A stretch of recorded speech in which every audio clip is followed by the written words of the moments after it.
ज्ञानदेव तुकाराम पंढरीनाथ महाराज की जय. आपला भारत देश सगळ्याच बाबतीत श्रीमंत होता, हे सगळ्यांनाच ठाऊक आहे. पण एका बाबतीत तो सगळ्यात श्रीमंत होता. कुठल्या? पाण्याच्या. देवाच्या भूमीला कोणाची नजर लागली आणि पाण्याविन माणसाची जिंदगी बुडाली. जगात पिण्यायोग्य पाणी उरले 3%. नाही कदर किंमत पाण्याची, हे जीवन न चाले पाण्याविण.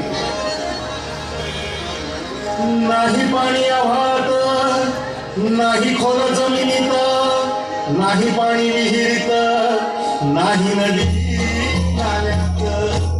आईला मग पाणी गेलं तरी कुठं?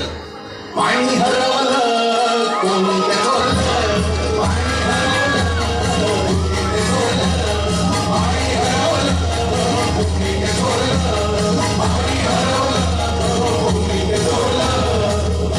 पण महाराज पाणी कुठं हरवलं, कसं हरवलं आणि कोणी हरवलं? या माणसाने तोडली जंगल झाले, बांधले मोठमोठाले वाडे, पाडले निसर्गाचे तुकडे, धरणी मायटा हो पुढे. वरून राजाची माया सरली, आकाश कोपलं. वरून राजाची माया सरली, आकाश कोपलं. आणि पाणी हरवलं.